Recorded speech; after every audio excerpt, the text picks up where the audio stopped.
Est-ce que ça t'est déjà arrivé de faire des choix qui étaient contraires à ton bien-être, à ton bonheur? Des choix qui n'étaient pas dans ton intérêt. C'est ce qu'on appelle l'auto-sabotage. Alors, dans cet épisode, on va voir qu'est-ce qui nous pousse à nous auto-saboter, à agir contre notre propre intérêt, contre notre propre bien-être. Pourquoi on fait parfois des choix qui nous détruisent, qui nous mènent à une dépendance envers une personne, une addiction, être accro à une substance? Pourquoi est-ce qu'on fait des choix qui détruisent notre santé physique et mentale, des choix qui nous amènent plus de stress, de frustration, de manque, de désespoir, de souffrance, malgré la conscience que l'on a du danger et des risques qu'on encourt? C'est la question à laquelle on va répondre dans cet épisode. Prêt? C'est parti!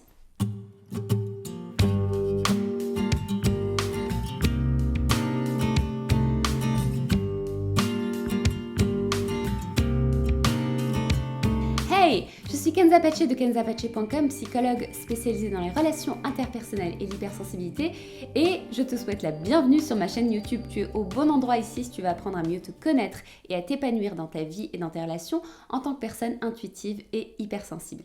Si ce n'est pas encore fait, abonne-toi à ma chaîne en cliquant sur le bouton qui est juste en dessous de la vidéo et active les notifications pour être prévenu dès qu'une nouvelle vidéo est publiée. Avant de commencer, sache que si tu as besoin de mon aide pour vivre une vraie transformation en profondeur dans ta relation à toi-même et dans tes relations en général, pour mieux te connaître et sortir des schémas d'échecs amoureux, sortir de la dépendance amoureuse, rejoins-moi dans la Happy Heart School. C'est l'école du cœur où je t'apprends et je t'accompagne pas à pas pour passer à l'action et pour te libérer du passé.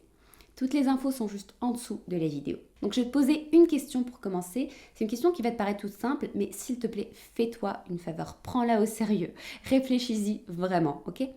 Genre pose-toi, prends papier, stylo, mais pose à la vidéo s'il le faut et écris tes réponses avant de poursuivre. J'insiste, ok? Alors, c'est quoi cette question? La question est la suivante. Qu'est-ce que tu sais devoir faire pour ton propre bien-être et que pourtant tu ne fais pas? Quels sont les conseils que tu donnes aux autres que tu n'appliques pas pour toi, que tu n'appliques pas dans ta vie? Réfléchis-y. Alors, je vais te raconter une histoire.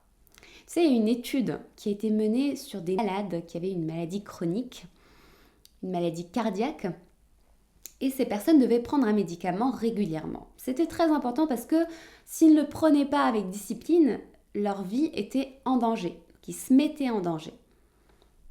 Et il y avait une équipe de scientifiques qui observait ce groupe de personnes et ils notaient la régularité, la consistance avec laquelle ces patients prenaient la nouvelle habitude justement de prendre leurs médicaments avec discipline. Et ils ont remarqué qu'il y avait certains patients qui, plus que d'autres, manquaient de discipline. Ils oubliaient de prendre leurs médicaments plusieurs jours de suite. Ils les prenaient à des heures irrégulières, alors même que leur vie en dépendait.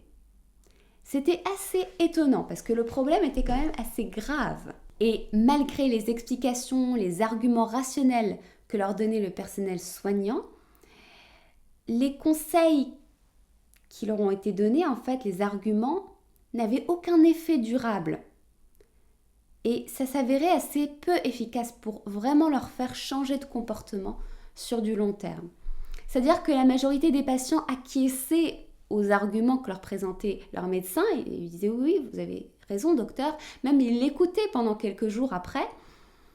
Mais au bout de quelques jours, voire quelques semaines, la négligence et l'oubli se réinstallaient. Et donc ils retombaient dans la mauvaise habitude d'oublier leurs médicaments. Et ça se passait même si ils savaient rationnellement, intellectuellement, que leur vie était en danger. Mais ils continuaient quand même à oublier de prendre leur médoc. Et donc, les scientifiques se sont posé la question. Ils se sont dit, mais finalement, qu'est-ce qui nous pousse à prendre les mauvaises décisions pour soi?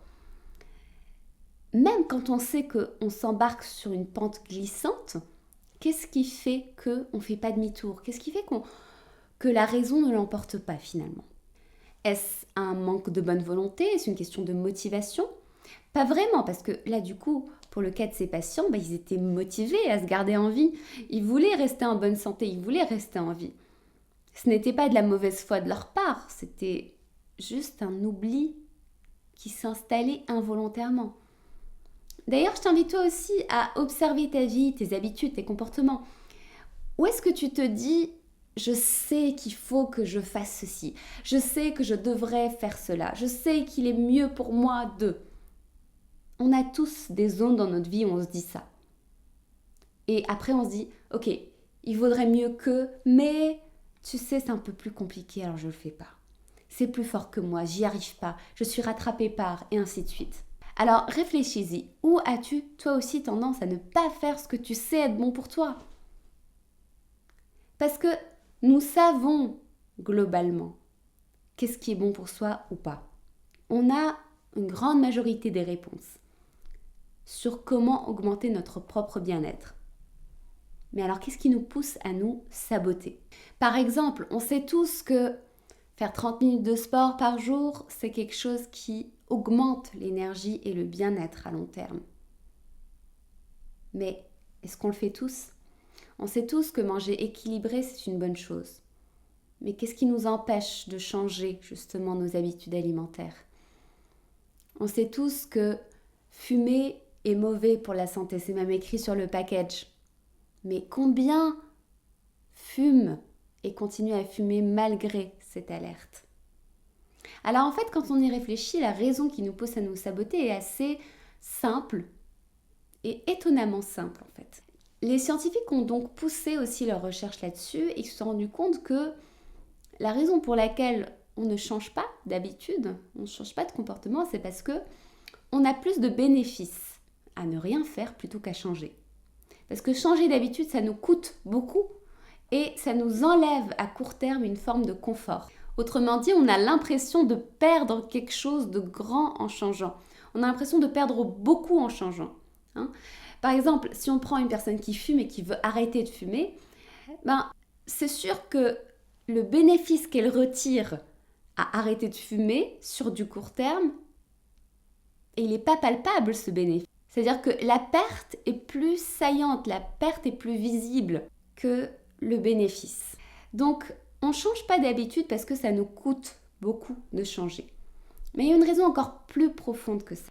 L'autre raison, c'est l'image que l'on a de soi-même. C'est une raison identitaire. Et ça touche vraiment au plus profond de soi, aux racines de qui on croit être. Parce que nos habitudes font qui nous sommes. Et il existe dans toute résistance une croyance, un fort besoin ou une définition de soi-même qu'on tente de préserver à tout prix. Parce que changer d'habitude, ça revient à changer l'image qu'on a de soi. Ça revient à changer la définition qu'on a de soi-même. Et ça, c'est extrêmement perturbant. Par exemple, si je ne suis plus cette personne qui prend une pause plusieurs fois dans la journée pour aller sociabiliser avec ses collègues et fumer, je suis qui? Je ne suis plus si cool que ça. Ça me retire quelque chose. Ça me retire une identité. Ok?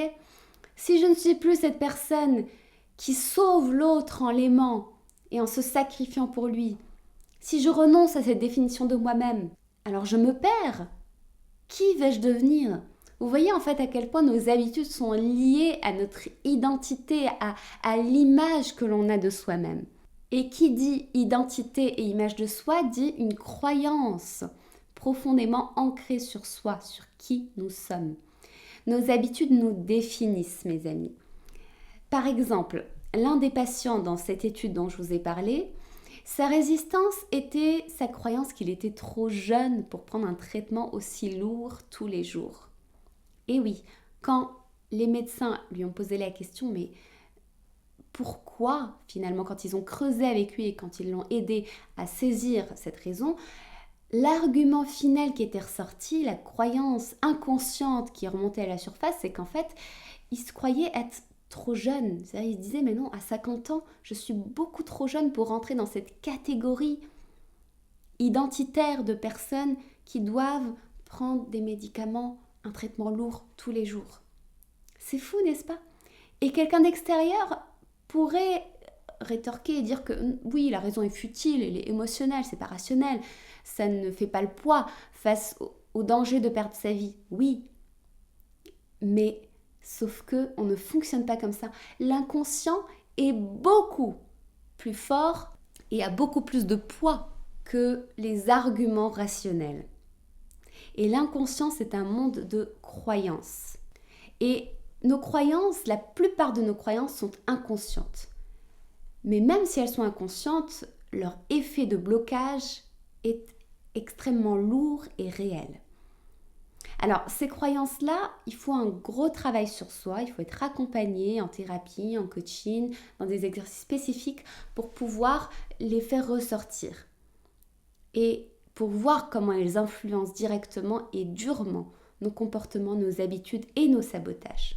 Alors, comment savoir que tu traînes des croyances inconscientes qui te sabotent? Alors, si dans un domaine de ta vie, tu as l'impression de vouloir quelque chose, tu veux par exemple trouver l'amour, mais en même temps,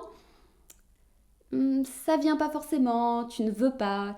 Quand tu as dans un domaine de ta vie quelque chose où tu veux et tu ne veux pas. Quand tu as un pied sur l'accélérateur et l'autre sur le frein. Et concrètement, ça se symbolise par le fait d'avancer, de faire un pas en avant, puis 10 pas en arrière. Okay, c'est vraiment l'ambivalence de volonté. Je veux pas. J'accélère et je freine. Je fais un pas en avant, 10 pas en arrière. C'est ça qui prouve et qui démontre qu'il y a derrière une croyance, ou plusieurs croyances en fait qui te limitent. Et on vit tous ça sans exception. On vit tous ça dans au moins un domaine de notre vie, si ce n'est pas plusieurs. Et les conséquences peuvent aller d'un petit sabotage de rien du tout jusqu'à réellement se mettre en danger, comme on l'a vu dans cette étude, et risquer sa propre vie, en passant par tous les obstacles que l'on se crée pour s'empêcher d'être heureux, d'avoir des relations nourrissantes, de vivre la vie qu'on désire vraiment.